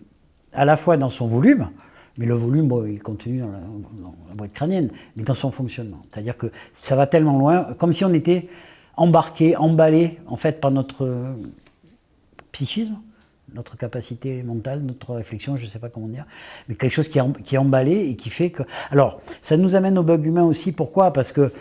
Et ça nous ramène à la néothénie. Je vois que là, ça se déroule comme ça peut, hein, cet entretien, mais c'est super. C'est parfait. Ça nous ramène à la néothénie, parce que l'idée, comment je vais dire ça? Donc en fait, là où je pourrais faire un lien, si tu veux, entre l'hypertélie, donc l'hypertrophie du cerveau, et la néothénie, c'est que la néothénie décrit finalement un être qui est donc inabouti, une forme intermédiaire, inaboutie, c'est pas la forme définitive. Ça pourrait expliquer une attitude un peu infantile, comme si l'humanité, en tout cas l'humanité occidentale, avait ce côté infantile de je veux tout de suite. J'y ai droit. Ce besoin, si tu veux, compulsif d'accumuler. Je veux tout de suite, etc. Ce sont des caractères infantiles, ça. Pour moi, c'est de l'infantilisme, tu vois. C'est capricieux. Voilà. Et donc, on pourrait imaginer que dans un stade ultérieur du développement de l'humain qui passerait de son stade néothénique larvaire à une forme, un imago, une forme plus évoluée, ça peut être sur le plan spirituel, on n'aurait plus ce côté, si tu veux, si on prend un autre exemple, on va prendre l'exemple de la chenille et du papillon, qui est une métamorphose absolument extraordinaire. Un être inabouti, une larve qui est la chenille, le papillon est la forme définitive, l'imago. Regarde à quoi la chenille passe son temps à bouffer. C'est-à-dire qu'elle consomme, mais de manière, si tu veux, sans s'arrêter, sans qu'il y ait jamais de stop. Alors qu'en fait, à un moment donné, elle va se transformer, elle va quitter cette... Alors c'est intéressant ce que cette tu boulimie. dis. Oui, c'est intéressant ce que tu dis parce que, à titre personnel, mais c'est pas pour rentrer dans la polémique, je crois pas vraiment à la notion de caprice. Je pense que le caprice est toujours une très mauvaise expression d'un besoin qui n'est pas rempli. Et c'est à se demander si quand même, bon, sans faire du finalisme et sans être trop affirmatif dans l'histoire de l'humanité, tu parlais des peuples premiers, on voit que chez les peuples premiers, quand même, cette tendance à surconsommer leur environnement, elle est relativement réduite, voire complètement nulle. Et en moment, le cadre tribal, le cadre du clan explose complètement. Et à ce moment-là, on rentre dans cette espèce de course frénétique en avant dans lequel on bouffe, on grossit, on mange, on détruit, on consomme, hypercatabolisme global. Et est-ce que finalement, ce qui est considéré comme un comportement infantile capricieux n'est pas simplement le signe aussi de cet homme apeuré qui avait trouvé une sécurité dans le groupe et dans le clan et qui d'un seul coup se laisse séduire par les chimères de la modernité et de l'individualisme et qui finalement n'a toujours pas traité sa peur. Donc en fait, il se retrouve sans le groupe et apeuré. Mais tu fais bien de faire remarquer qu'effectivement, moi j'ai parlé de l'humanité, alors la néothénie est reconnue chez l'humain, ça c'est un acquis. L'hypertélie, c'est une proposition que je fais par rapport au cerveau. Très intéressante. Mais comme tu le fais bien remarquer, tous les humains n'ont pas évolué de la même manière. C'est-à-dire que tu as des peuples qui ont le même cerveau que nous, bien sûr, hein, c'est des Homo sapiens, et qui n'ont absolument pas pratiqué l'accumulation. La richesse, donc l'accumulation de biens, jusqu'à évidemment des inégalités entre ceux qui possèdent et ceux qui ne possèdent pas. Ça, on y viendra beaucoup plus tard dans nos entretiens, après, quand on aura visité le néolithique il y a 12 000 ans, etc. Oui, on verra que le problème, c'est que ces populations non accumulatives, beaucoup plus égalitaires, avec beaucoup plus de partage, de répartition, etc. Et surtout, comme tu le dis, qui n'ont pas cette attitude complètement destructrice sur le monde environnemental, sont considérés comme des stades justement primitif de l'humanité, pas barbare, hein, mais primitif, et que l'humanité devait évoluer vers les autres stades. C'est là où on tombe sur un finalisme nauséabond. L'évolutionnisme, et c'est là qu'il y a un problème, parce que si tu veux, leur mode, je veux pas du tout avancer trop vite dans ce qu'on dira dans les épisodes suivants, mais cette idée que, si tu veux, ces gens, ces primitifs ne peuvent vivre qu'en tout petit groupe, et que dès qu'on n'est plus dans un tout petit groupe, on peut plus être égalitaire, et qu'on va évoluer vers des sociétés avec un pouvoir centralisé du contrôle, etc., des monarchies, etc., mais que c'est un modèle obligatoire, une évolution obligatoire, et que ça s'est passé comme ça, c'est faux. Ça, il faut le dire dès à présent. Et d'ailleurs, je dirais même que je pense que la proposition, le fondement même de toute proposition anarchiste, c'est de revenir à des microstructures autodéterminées. Ah ben, tu verras, c'est pas forcément des microstructures. Ça peut être peut-être des microstructures, mais très reliées. Oui, voilà. Voilà. Un réseau de microstructures extrêmement bien organisées entre elles. Avec une horizontalité au niveau de l'organisation sociale. Alors on a envie de courir à toute vitesse. Oui, c'est ça, on va vite là. J'aimerais bien qu'on revienne à cette larve qui ressemble à un singe aquatique, donc qui fait de l'aquagym. Donc ça devient compliqué, mais bon. Une larve qui est en fait un bébé singe. Un bébé singe larvaire. Qui est dans une zone de l'Afrique et qui commence à devenir migrateur. C'est intéressant cette phase-là. Alors, est-ce qu'on ne sait pas pourquoi ils ont bougé? Ça a commencé, on va dire à peu près il y a 2 millions d'années. Pourquoi ils se sont barrés alors qu'il faisait chaud, il y avait des fruits à gogo? On ne sait pas comment c'était, le climat n'était pas le même. Ah oui, c'est vrai. Mais en fait, est-ce qu'ils ont suivi des... Ça, c'est un mystère. Voilà, nous, c'est bien qu'on repose un mystère un peu de temps en temps quand même.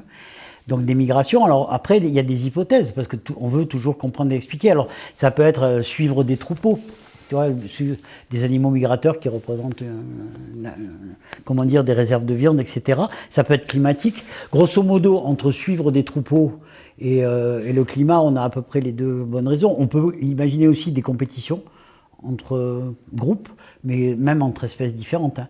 Mais en fait, c'est donc c'est Homo erectus qui va quitter l'Afrique. En fait, il va déjà se répartir en Afrique, est et nord de l'Afrique, et ensuite dans ce qu'on appelle l'Euphrasie, c'est-à-dire en fait, si tu veux, l'Europe, le sud de l'Europe, donc Afrique, Euphrasie, et l'Asie. Et en fait, ça va aller très vite, parce que c'est la première sortie d'Afrique, out of Africa, c'est 2 millions d'années, mais après, il y aura des nouvelles migrations beaucoup plus tard, c'est ce qu'on raconte en tout cas, jusqu'à coloniser, comme on l'a dit, tous les biomes. Et en fait, disons, dans les 100 000 dernières années, ils sont allés absolument partout, dans les îles du Pacifique, en Australie, etc. Ce qu'il faut, il faut se souvenir quand même, qu'on est dans des périodes glaciaires, il faut se souvenir que dans les périodes glaciaires, la mer est 120 mètres plus bas, puisque l'eau est prise en glace. Donc en fait, on a d'énormes inland ice qui descendent des pôles, mais en fait, la mer est 120 mètres plus bas, ce qui fait qu'il y a des ponts terrestres. La Béringie, ce qui est aujourd'hui noyé sous la mer, le détroit de Bering, a été traversé à pied, il y a 30-40 000 ans, par des humains, mais aussi par les chevaux aussi, ils sont passés par là. Donc il y a eu des migrations comme ça.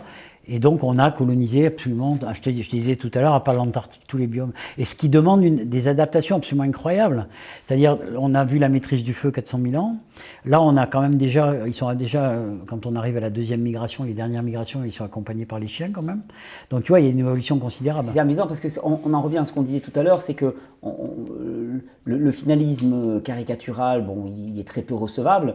Là, c'est presque un enchaînement. C'est-à-dire que pour pouvoir migrer, il va falloir une capacité à l'adaptation et à l'imagination de solutions d'adaptabilité. Et le fait qu'on migre va nous obliger, donc il va y avoir une espèce d'entraînement, d'entraînement technique dans lequel la capacité rend possible la chose, mais le fait qu'on fasse la chose va demander à développer la capacité. Et on se spécialise et on devient de plus en plus et on va de plus en plus loin. Et c'est ce mouvement qui est enclenché, ce mouvement vers la technique. De notre société. Mais ce qui est incroyable, si tu veux, c'est qu'en fait, on reconnaît à l'humain une unité biologique.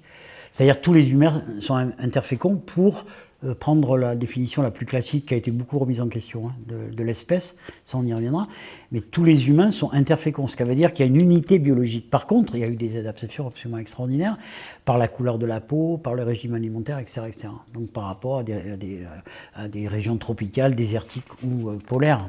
Et il y a des humains, effectivement, partout sauf en Antarctique. Et c'est absolument extraordinaire. Il y a d'autres animaux, les loups. Les loups occupent absolument tous les biomes aussi, tous les écosystèmes, à part l'Antarctique. Il y a des loups partout. Et pourquoi pas l'Antarctique? Parce qu'en Antarctique, il n'y a pas de loups, il n'y a pas d'ours, il n'y a pas d'humains. Et pourquoi? Pas savoir, je ne sais pas. Par contre, il y en a en Arctique. Voilà. Il n'y a pas, non, il n'y a C'est jamais amusant, eu d'humains en Antarctique, sauf ceux qui vont faire des expéditions polaires. Oui. Mais non, il n'y avait jamais eu de colonisation de l'Antarctique. Il n'y a pas d'ours. Et en Arctique, oui. En Arctique, oui. Ben, en Arctique, il y a les ours blancs et puis les loups arctiques. C'est deux. Mais tu sais, c'est la grande différence quand même, c'est que l'Arctique est en fait un océan, c'est-à-dire que la Terre est autour, c'est un océan gelé, de moins en moins. Puisque maintenant l'été, il y a de plus en plus de fonte de banquise, donc tout le monde se précipite pour les réserves d'hydrocarbures, de gaz, etc. Parce qu'il y a de moins en moins de banquise. Mais c'est une mer entourée de terre qui était gelée à longueur de temps, alors que l'Antarctique est un continent. Alors oui. Est-ce que ça explique les choses? Je n'en sais rien. En tout cas, il n'y a pas eu cette colonisation-là. Mais si tu veux, la colonisation, c'est pas en dehors du fait de ce que je viens de dire. C'est aussi, il faut pouvoir y aller. Donc, soit, si tu veux, on y va par voie de terre, avec la mer qui est beaucoup plus basse, ou sur la glace. Mais je pense que les distances qui séparent le continent antarctique de l'Amérique du Sud, de l'Australie, etc., sont trop grandes pour avoir été traversées. C'est-à-dire qu'il y a l'invention de la voile, de la navigation, etc., ça fait partie aussi des inventions humaines dont on parlait tout à l'heure. Ils ont aussi inventé ça. Mais là, je pense que les distances étaient trop colossales. Puis tu sais, en Antarctique, la température peut descendre à moins 70 degrés, ça commence à être un petit peu compliqué. Et puis peut-être qu'il n'y a pas là non plus les animaux aussi qu'on peut consommer. Voilà. Enfin bon, de toute façon, on n'est jamais allé là-bas. On est allé très très tard. Très très tard. Donc les migrations. Et donc voilà, c'est intéressant de voir qu'on est des animaux migrateurs. Et c'est intéressant de faire le lien avec le fait que il y a 10-12 000 ans, on s'est sédentarisé. Donc ça, c'est pas pour aujourd'hui, ça sera pour le prochain épisode. Mais je pense que l'arrêt du mouvement, à tous les niveaux, que ce soit au niveau physique ou dans la tête, etc., explique beaucoup de problèmes aussi. Ouais, c'est ce que disaient les gitans aussi. Les gitans disent toujours qu'un gitan qui s'arrête, c'est un gitan qui dépérit. Bah oui. C'est ce que m'avait dit un gitan une fois. Je lui ai demandé pourquoi ils avançaient tout le temps. Je pense qu'on a besoin de mouvement. Ouais.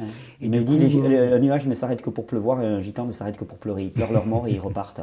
Et que finalement, l'arrêt de la sédentarisation les avait rendus, avait fait péricliter une partie de leur culture, de leur tradition, tous les peuples nomades, de ce qu'ils étaient, quoi. Et c'est vrai que cette transition entre le nomadisme et la sédentarité, qui sera l'objectif, enfin la grande partie de notre troisième épisode, c'est une fracture monumentale. Moi, j'ai employé même le mot de traumatisme, tu vois. Traumatisme dans le sens premier, c'est-à-dire qu'il y a toujours pareil, des gens qui réfléchissent, des chercheurs, etc., qui disent que en fait, on vit dans un état de stress post-traumatique permanent. Et en fait, c'est rigolo parce que ça réfère à ce que tu disais tout à l'heure, la terreur ontologique, c'est-à-dire un stress post-traumatique. Et quel a été le traumatisme? C'est un petit peu nos interrogations sur l'humain qui vont, pour comprendre comment on en est arrivé là, qu'est-ce qui s'est passé, les bifurcations, etc. Donc on a été nomades et chasseurs-cueilleurs pendant 95% de notre humanité. Donc oui, la sédentarisation peut être considérée comme un traumatisme. Un grand traumatisme originel. Ouais. Un traumatisme qui expliquerait peut-être ce qu'on appelle cette nature humaine. On parle beaucoup de nature humaine. Tu me mets une citation de Cavana, et le singe devint con. Oui, c'est plus qu'une citation, c'est le titre d'un livre. C'est le titre d'un livre? Ouais. Je ne connais pas. Le singe devint con, non, mais c'est intéressant parce que ça, c'est des humoristes, mais intelligents. Pour moi, c'est des gens qui sont quand même dans une forme de réflexion. Et voilà, ça veut dire qu'à un moment donné... Je trouvais que cette phrase, ou ce titre de livre, évoquait bien le fait qu'on va évoquer l'idée qu'il y aurait pu y avoir un bug humain. Ouais, parce que par hypertélie de son cerveau. Par hypertélie de ce cerveau. Et c'est là qu'on retrouve les deux extrêmes de Hobbes et de Rousseau, entre un homme fondamentalement bon et un homme fondamentalement mauvais, l'un faisant l'apologie d'une vie de liberté, finalement, dans laquelle finalement la contrainte dégrade l'homme. La contrainte sociétale dégrade l'homme, Rousseau, et puis à l'inverse, Hobbes qui lui fait l'apologie d'un totalitarisme absolu, dans lequel finalement c'est la seule... La monarchie. La monarchie. Ah oui, Hobbes c'est oui. La monarchie en tant que représentation presque caricaturale, je dirais, du pouvoir centralisé et surtout de droit divin. La représentation de Dieu sur Terre. Donc pour ça je parle de monarchie. Mais c'est deux manières de voir les choses, mais il faut voir aussi quels ont été les inspirateurs de Rousseau, parce qu'ils n'ont pas vécu au même siècle non plus.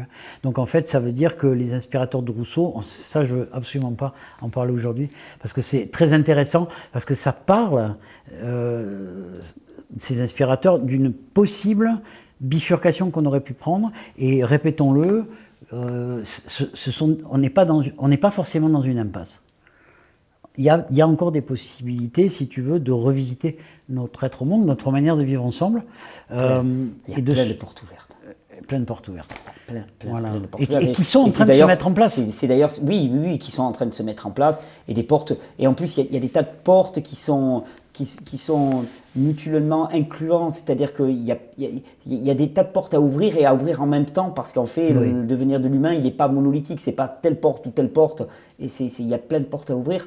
D'où la réflexion sur l'évolutionnisme. Sortir de l'idée que cette notion de progrès aussi, la civilisation, le progrès, l'évolutionnisme, qui fait qu'il y a une flèche évolutive, ça pouvait se passer que comme ça. Et on cherche à justifier, soit à travers même la spiritualité ou le divin, ou la biologie, on cherche à justifier que c'était ça qu'il fallait faire. C'est-à-dire arriver à des sociétés totalement inégalitaires, avec des pouvoirs centralisés très forts. Après, plus tard, dans le prochain épisode, on va commencer à mettre en place quelles sont, si vous voulez, les prérogatives de l'État, ce qu'on appelle un État. Il faut comprendre que la civilisation, l'État, le progrès, tout ça sont des notions qui apparaissent en termes de notions. Même l'égalité, l'inégalité, pas avant le XVIIe siècle. Avant, on parle pas, on n'emploie pas ces mots-là. Tu vois, on reconstitue, on dit il y a eu des États, il y a eu des voilà. Mais à l'époque, bon, c'est des notions très récentes. Voilà. Donc, continuons. Qu'est-ce qu'on a à dire encore? Alors, le singe de Vincon, on en était là, ouais. Le bug humain. Le bug humain, parce que c'est vraiment la question, puisque la question c'est comment en sommes-nous arrivés là? Ouais. Cette notion de nature humaine est au centre de ça. Tu me citais Edgar Morin. Qui se pose la question, est-ce qu'on est l'homo sapiens ou l'homo démens? Oui. L'homo sapiens ou l'homo démens. Donc on a quand même un très grand sociologue, un grand monsieur quand même, Edgar Morin, enfin, reconnu par ses pairs, je veux dire, c'est quelqu'un que... même si moi je peux remettre en question ce mot-là, pour moi un vrai humaniste. Et pour moi, l'humanisme, tu vois, si c'est l'apologie de l'humain, c'est pas forcément mon truc. Mais quand je dis qu'Edgar Morin est un humaniste, pour moi, c'est vraiment un compliment. Et ce monsieur s'est posé la question à côté. C'est parce que Sapiens, si tu reviens aux origines latines ou grecques, c'est pas celui qui sait, c'est un sage en fait. Ça peut vouloir dire sagesse aussi. Et lui, il place en face de ça quand même, sociologue du XXe siècle. Un homo démens quand même. Et donc ça veut dire que sans connaître tous les travaux ultérieurs qui ont pu être faits sur des théories sur le neuroscientifique, sur le cerveau humain et son côté hypertélique, d'être dans un excès où on est complètement emballé par la consommation d'un appareil, etc. Déjà, il pose ça alors qu'en fait, il ne connaît pas du tout ces théories-là. Et ça, là, il y a un lien très intéressant. Très intéressant. Je ne sais pas si tu veux lire la phrase mais peut-être que ce sera un peu long de lire la phrase de Edgar Morin. Là. Oui, l'homme sapiens est beaucoup plus porté à l'excès que ses prédécesseurs, et son règne correspond à un débordement de l'onirisme, de l'éros, de l'affectivité, de la violence. C'est un être d'une affectivité intense et instable, qui sourit, rit, pleure, un être anxieux et angoissé, un être jouisseur, ivre, extatique, violent, furieux, aimant, un être envahi par l'imaginaire, un être qui sait la mort et ne peut y croire, un être qui sécrète le mythe et la magie, un être possédé par les esprits et les dieux, un être qui se nourrit d'illusions et de chimères, un être subjectif dont les rapports avec le monde sont toujours incertains, un être soumis à l'erreur, à l'errance, un être lubrique qui produit du désordre. Et comme nous appelons folie la conjonction de l'illusion et de la démesure, de l'instabilité et de l'incertitude entre réel et imaginaire, de la confusion entre subjectif et objectif, de l'erreur, du désordre, nous sommes contraints de voir l'homo sapiens comme démens. Tout animal doué de cet art démentiel aurait sans doute été impitoyablement éliminé par la sélection darwinienne. Pour le biologiste, il est inconcevable qu'un animal si mal ajusté ait pu non seulement survivre, mais encore accomplir dans l'univers hostile et le froid des glaciations des progrès techniques, intellectuels et sociaux décisifs. Dès lors, il faut plutôt penser que les déferlements de l'imaginaire, que les dérivations mythologiques et magiques, que les confusions de la subjectivité, que la multiplication des erreurs et la prolifération du désordre sont loin d'avoir handicapé l'homo sapiens, sont au contraire liés à son prodigieux développement. Il y a plein de choses dont on a parlé, tu vois, la démesure, la terreur, la peur, la démesure émotionnelle aussi, tu vois. Alors qu'en fait, ce qui est très intéressant, c'est qu'on va glisser petit à petit vers donc des propositions qui sont juste des propositions, je dirais, enfin, scientifiques avec des guillemets ou journalistiques, comme quoi il y a un bug humain, mais là, il y a aussi un génie quelque part. C'est ça qui est intéressant. Il y a un mot que je voudrais relever, c'est la démesure, puisque chez les Grecs, on parlait de l'hubris, hein, donc la démesure. Et la démesure, c'est... on voit ça dans l'Iliade et l'Odyssée d'Homère, c'est-à-dire la démesure dans la fureur héroïque, etc. etc. Et donc c'est un orgueil démesuré, c'est une arrogance, c'est quelque chose encore qui est complètement hypertélique pour moi, tu vois. Et donc en fait, cette démesure, c'était quelque chose que les Grecs déjà, bon, que je ne porte pas spécialement dans mon cœur, hein, mais pas spécialement, parce qu'en fait, toute notre culture vient du droit romain et de la démocratie grecque. On en reparlera de ça, parce que bon, il y a quand même des choses à revisiter. Mais ils étaient déjà confrontés à cette notion d'hubris, de la démesure. Et on est dans une société qui est totalement dans la démesure, à tous les niveaux. Voilà. Et c'est peut-être à ce niveau-là que on pourrait réfléchir aussi sur cette histoire de bug humain. Ouais. Alors, et comment s'en sortir? Il y a une réflexion là qui me venait, c'est que entre la vision de Hobbes et de Rousseau, entre ces deux caricatures d'un homme parfait et bon fondamentalement et d'un homme, il y a peut-être, il y a à l'évidence des voies intermédiaires. Et moi je dirais que ma vision est plus celle, moi, d'un humain qui a une biologie terrorisée, une biologie de peur, donc qui va conduire automatiquement à tous les comportements de prédation, de destruction, d'accaparation et ainsi de suite. Et qui est aussi, enfin je veux dire, le pendant de la peur ou l'antidote à la peur, c'est l'amour, d'une certaine manière. Hein. Et cette place de l'amour dans le développement humain, hein, cette réception, tu vois, on parle de courage, on parle de cœur, on situe souvent l'amour au niveau du cœur, et peut-être que si la biologie est fondamentalement... Alors le terme mauvaise, je n'y crois pas, parce qu'elle n'est pas mauvaise, la biologie, elle veut juste sa survie au détriment des autres, mais elle n'est pas mauvaise, elle est très bonne. Il n'y a rien, c'est comme souvent quand moi je fais des punchlines, je dis il n'y a pas de maladie, il n'y a pas de mauvais dans la vie, la vie est bonne tout le temps, sauf qu'elle est soit bonne à l'échelle microscopique au détriment des autres, soit tu vas réussir à intégrer ta vie dans un tout beaucoup plus grand et à la faire vivre dans ce tout. Mais il y a une vie biologique qui est prédatrice. Hein, je renvoie aux propos de Béchamp, par exemple, tout est la proie de la vie, donc qui est prédatrice fondamentalement. Et il y a dans cette vie prédatrice la place pour l'émergence de quelque chose de plus grand, qu'on appelle l'amour, l'attention à l'autre, le courage. Le soin, oui. Ouais, le soin, le sacrifice de soi. Et c'est... Alors, c'est pas uniquement réservé à l'humain, parce que ma fréquentation intime de la jante animale m'a montré que ce que je croyais être des certitudes ne le sont pas. J'ai vu je raconte toujours, allez, petit aparté, encore une histoire de Thierry, mais un truc qui m'a vraiment profondément choqué, mais vraiment fondamentalement choqué. C'était il y a quelques années de ça, j'avais des poules, et c'était un moment où je m'étais cassé une jambe, donc j'observais mes poules de l'autre côté du pré, dans la montagne, avec mes béquilles. Et à un moment, je vois un magnifique rapace, très gros rapace, qui tourne comme ça. Je contemple le rapace, puis je le vois commencer à faire du stationnaire. Et là, je commence à tilter, je dis, mais il fait du stationnaire au-dessus de mes poules, le con, quoi. Tu vois. Donc moi, avec mes béquilles, je commence à courir à travers mon champ, en gueulant, parce que je me dis, il va tomber dessus. Je suis loin d'être assez rapide. Le rapace, il tombe au milieu de mes poules, quasiment au milieu. En fait, il n'est pas tombé au milieu. Il y a quasiment l'intégralité du groupe qui a réussi à se barrer et à se réfugier sous les ronces. Et il y en a une ou deux qui sont restés isolés, qui étaient donc extrêmement en danger.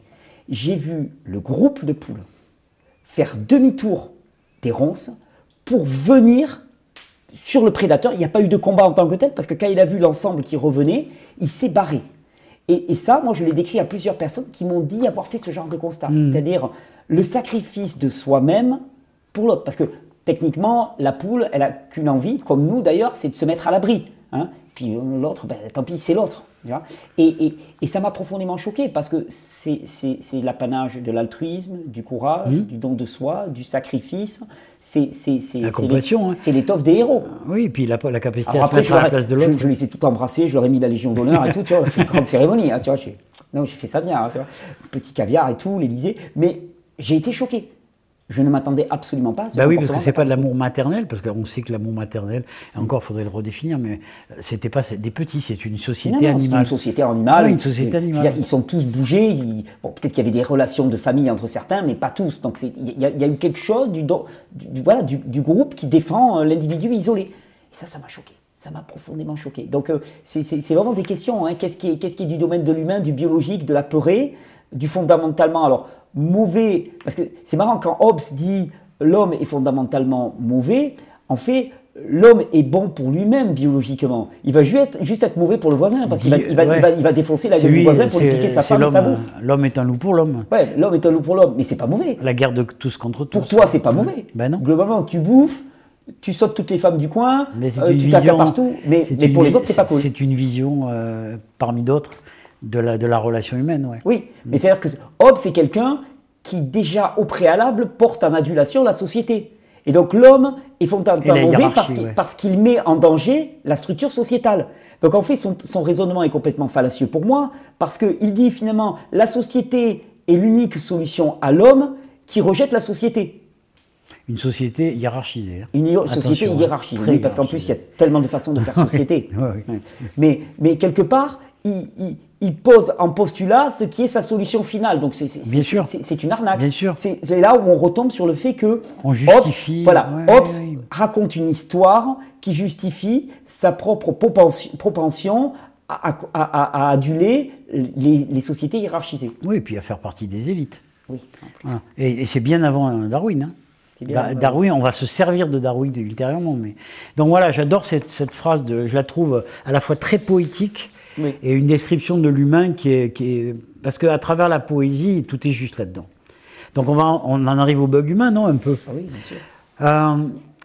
Alors, pour moi, c'est hypothétique. En fait, je me suis interrogé sur la nature humaine. Je m'interroge toujours. On met le mot nature, bon, ça veut dire qu'on serait fondamentalement quelque chose. Voilà.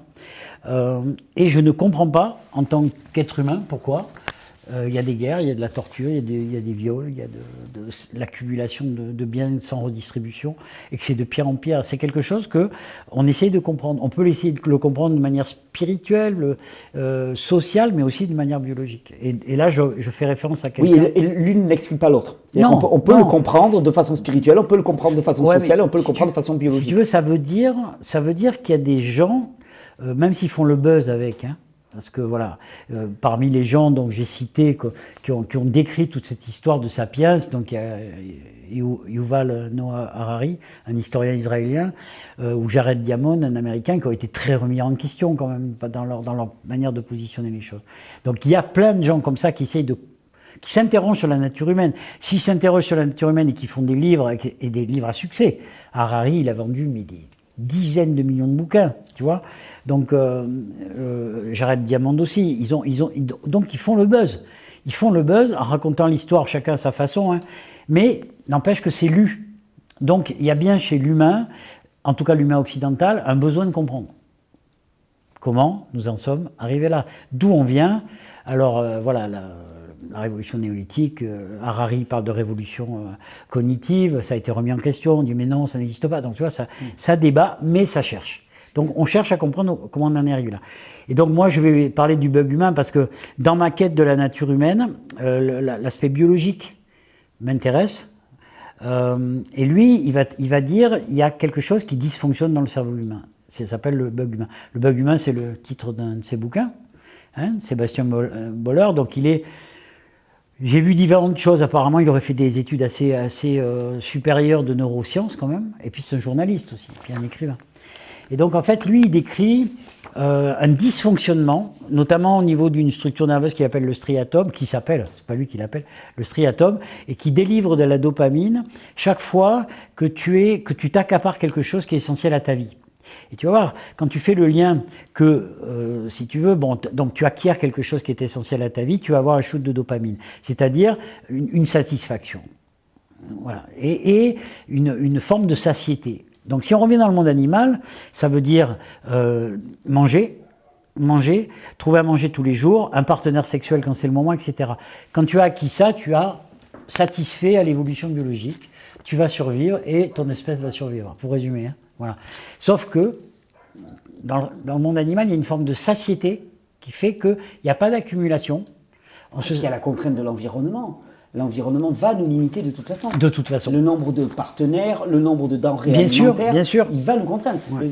Et ça, c'est fondamental, ce que tu touches. Je pense qu'on le verra dans le prochain épisode aussi avec la sédentarisation. Parce que des mécanismes qui étaient bons et vertueux et qui étaient biologiquement adaptés à un environnement dans lequel la règle était la précarité et la rareté, tout à fait. deviennent complètement pathologiques dans un environnement dans lequel il y a surabondance. Et là, on se casse la gueule complètement. Et dans le nomadisme, dont on a parlé tout à l'heure, il faut voir qu'un peuple nomade, chasseur-cueilleur, il ne peut pas accumuler. Il ne pourrait pas le trimballer. Ouais. La domestication du cheval, des bovins, tout ça, c'est il y a 3, 4, 5, 6 000 ans.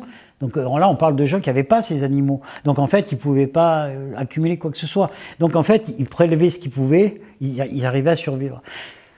Dans l'histoire du bug humain, l'idée c'est que, si tu veux, on a un striatum qui délivre donc des récompenses, c'est-à-dire une satiété, un bien-être parce que tu as acquis, sauf que il y a une insatiabilité. Et ça serait ça le bug humain. L'insatiabilité. Ça va pour vous pour finir la vidéo? Ouais, c'est bon. On va voir. On verra ce qu'il en fera. Il n'y a pas de problème. Ça te va, Alex, ou pas?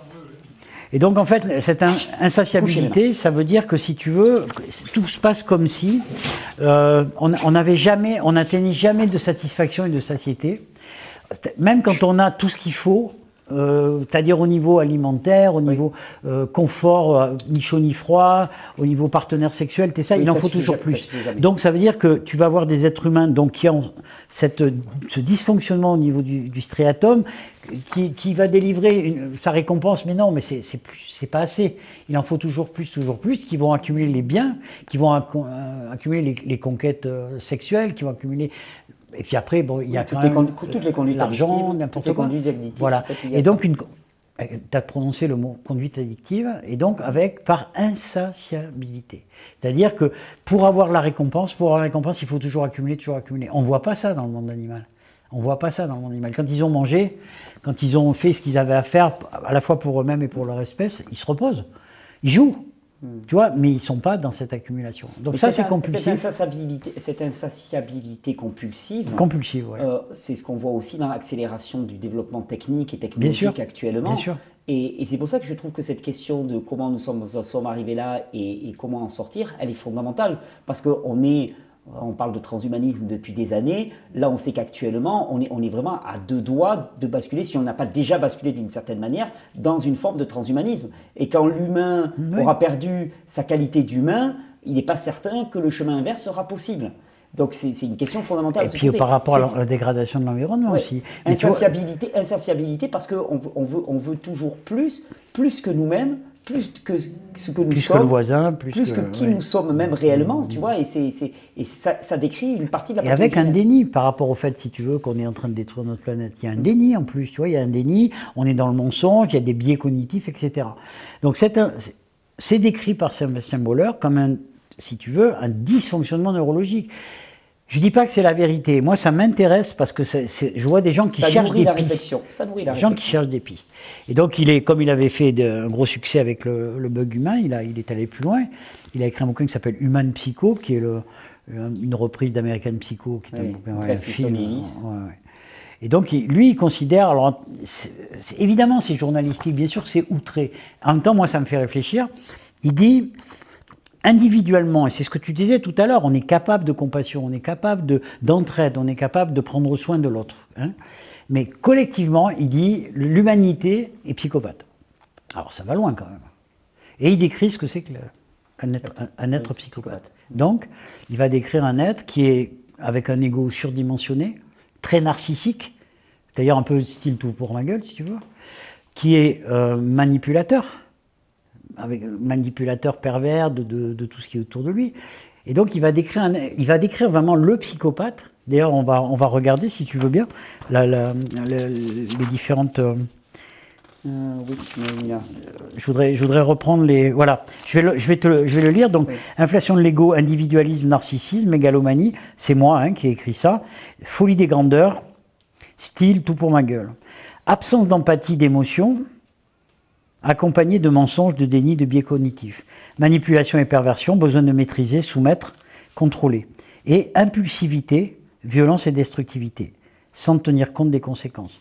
Donc en fait, lui, il décrit ça en disant, voilà, ça c'est comme ça que la psychiatrie définit un psychopathe. Oui. Tu vois, bon, manque d'empathie, il n'a pas d'émotion par rapport à la personne qu'il est en train de tuer ou de violer, etc. Il ne pense qu'à vraiment son propre plaisir, il y a une manipulation, etc. Et l'impulsivité, c'est-à-dire réagir à une impulsion. Oui, je veux, contrôle, ouais. c'est tout de suite. Ouais. Et donc la destructivité. Et dire, si on regarde l'humanité dans son ensemble, allez, on va dire l'humanité occidentale quand même, hein, on peut retrouver ça. Donc en fait, je me dis, c'est incroyable toutes ces pistes qui s'ouvrent, qui sont en tout cas toutes un constat, en repartant de l'histoire de l'humanité, de 7 millions d'années, de l'histoire du vivant, etc., un constat qu'on en est arrivé à un point. Est-ce que c'est un point de non-retour? Une anthropocène, hein, tu utilises le terme d'anthropocène. C'est pas moi qui l'ai créé, bien sûr. C'est un chimiste, Crutzen, qui a décrit ça comme une ère géologique où c'est les activités humaines qui sont le moteur premier de l'évolution de la planète. Hein, presque, c'est géologique. Hein. Ça n'a pas été reconnu encore par les géologues comme une ère comme le Néocène, etc., etc.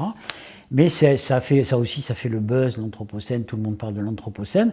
Et donc, en fait, cette ère-là, c'est nous qui sommes devenus, si tu veux, un petit peu les maîtres de la planète et on a la maîtrise totale sur cette planète et on l'a fait évoluer vers une catastrophe. Donc, je crois que ça va ouvrir pour la suite. Ça va nous ouvrir pour la suite en sachant que quand même cette catastrophe... Attends, en sachant quand même que dans ce qui a été partagé aujourd'hui, cette réflexion par rapport à l'état larvaire, finalement... La néothénie, ouais. Voilà, la néothénie peut ouvrir quand même une perspective d'espoir, oui. En sachant que, voilà, est-ce que nous ne sommes pas dans les douleurs de l'enfantement, d'une certaine manière.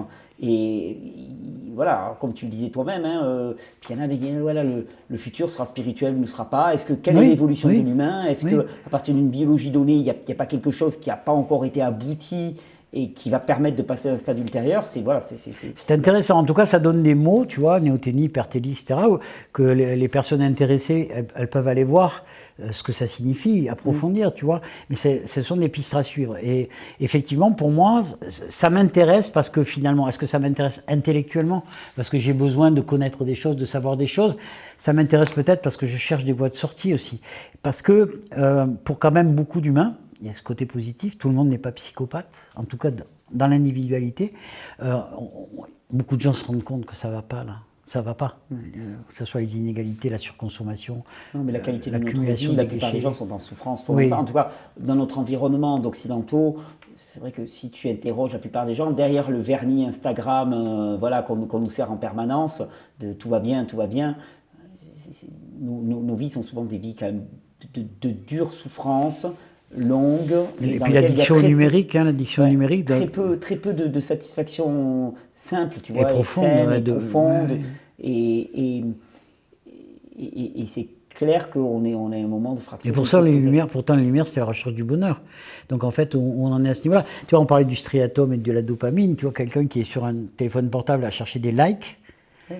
Tu vois, à chaque like, il y a une décharge de dopamine. Il en faut toujours plus. Tous les algorithmes ont été créés par des neurobiologistes et ainsi de suite qui savent très bien comment profiter de la structure cérébrale humaine pour s'en emparer et la faire fonctionner. Tu vois, j'en parlais ce matin, je ne sais plus avec qui, je parlais des petites vidéos courtes qu'il faut maintenant sur YouTube, ce qu'ils appellent les shorts. Les shorts, c'est une idée qui a été créée, donc c'est des vidéos de 15 secondes maximum. Oui, TikTok. Oui, voilà, type TikTok et tout ce que tu veux. Mais ça ne vient pas de nulle part. C'est pas quelqu'un qui se dit je vais faire. Non. C'est une réflexion basée sur la connaissance du fonctionnement du cerveau et du système récompense, plaisir, donc dopamine et ainsi de suite, qui dit à un moment, le meilleur moyen d'attraper les gens, c'est des vidéos extrêmement courtes de maximum 15 à 20 secondes. Et puis de les proposer dans une telle structuration qu'ils vont passer de l'une à l'autre, et ils ne vont même plus savoir où ils sont. Et le nombre de personnes à qui, au moment, je dis, mais qu'est-ce que tu as fait là pendant cette dernière demi-heure? Putain, je me suis fait avoir, je me suis fait attraper. Le terme que j'entends, c'est je me suis fait attraper. C'est-à-dire que, à un moment, dans tes propositions, tu vois passer un truc, tu dis et puis là, c'est parti. Tac, tac, tac, ils t'ont attrapé. Et puis les gamers qui jouent des nuits entières, etc. Donc en fait, c'est de tout ça qu'on va essayer peut-être, en passant à un stade ultérieur, de l'évolution humaine, quel que soit le moyen. Nietzsche parlait du surhomme, ça a été mal utilisé aussi. Mais il y avait toujours cette notion qu'il y avait quelque chose encore après. Aurobindo, Jésus aussi est venu apporter vraiment, il a dit je suis l'homme, hein, c'est-à-dire je suis vraiment l'homme accompli d'une certaine manière, je suis l'homme dans ce qu'il a, dans le développement de réellement sa dimension, Dieu, la présence de Dieu en nous. Donc oui, il y a plein de propositions, il y a plein de pistes ouvertes et nos 12 épisodes vont aussi nous y amener. On va parler la prochaine fois du néolithique, ouais. En fait dénéolithisation, hein, qui est une étape traumatique. On a dit tout à l'heure, et qui va nous permettre peut-être de comprendre aussi d'autres bifurcations, d'envisager d'autres bifurcations, des moments où on aurait pu faire autrement. Et c'est toujours possible. Merci Eric. Merci Thierry. C'était encore une fois très régal. Oui. Très régal. C'était un peu chaotique, comme notre cerveau. Non, mais c'est parfait. Moi, c'était parfait pour moi. Je pense que ça le sera aussi pour les personnes qui ont regardé cette vidéo. Il n'y a aucune inquiétude. On y va, on avance tranquillement et le cerveau est foisonnant, le cerveau fonctionne comme ça par aller-retour, donc c'est parfait, je te remercie sincèrement. Bonne soirée. Merci.